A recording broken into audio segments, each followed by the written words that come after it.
everybody, this is Joy with joyslife.com, and today I'm going to show you how to do a really simple, fun technique using the Cuttlebug and just some ink, a Cuttlebug folder, and a little piece of paper.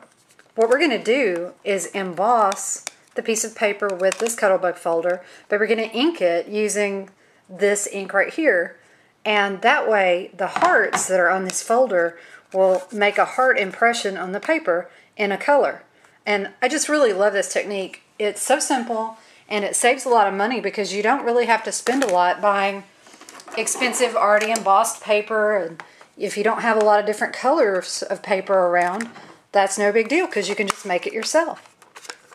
So what I'm going to do is open up the folder and I'm going to ink the inside of the Cuttlebug folder. Now you really can't mess this up. If you ink the wrong side, it's no big deal. Just, you know, have fun with it. And there's really, you cannot go wrong. You're just going to ink it up. You see the ink is getting all over there. Now, this is a water-based ink that I'm using. So what makes that super cool is that I can run it under the faucet when I'm done. Run the folder under the faucet and it will just come right off. So that's so great. So I've actually used this one before, and as you can see, for instance here, there's just no color on it. So it really does wash right off under the faucet. So I'm going to put my piece of paper right there. Let me zoom out a bit. So I've got my piece of paper. Oops, I just got a fingerprint on it. Let me flip it over just so I can show you how it looks when it's nice. I'm going to close the folder up. Okay, and then we're just going to run it through the Cuttlebug. It won't get ink on your Cuttlebug unless you have it all over your fingers like I do. And you're just going to run it through the usual way. A plate, B plate, put your little folder with the paper and all of its ink in there. Sandwich them in, as they say.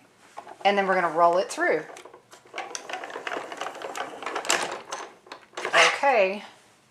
Are you ready for the big reveal?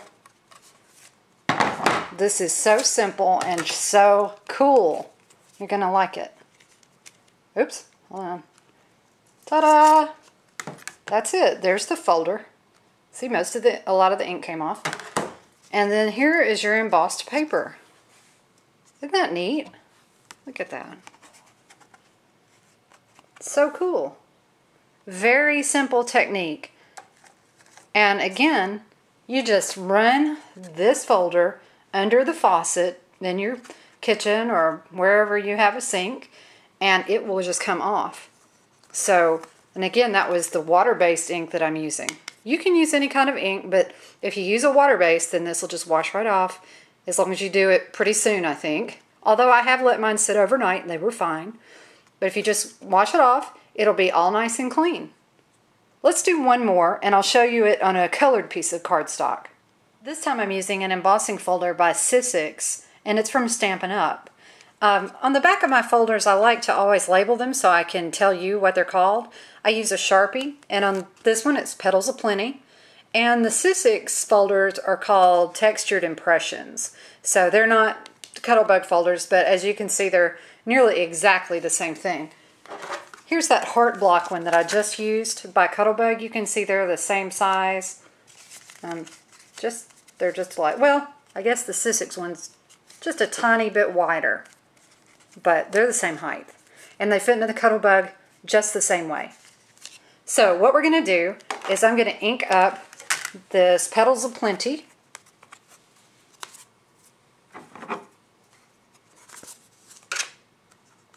And I like to ink it on the front side, what you would call the top, or would be the top side.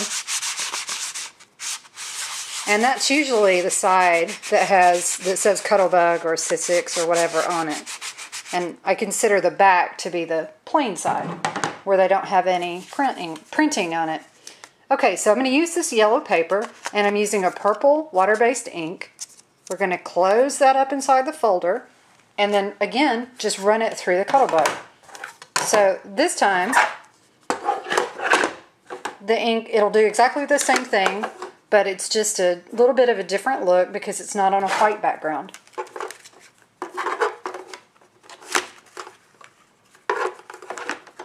Okay, and then we just roll it through again.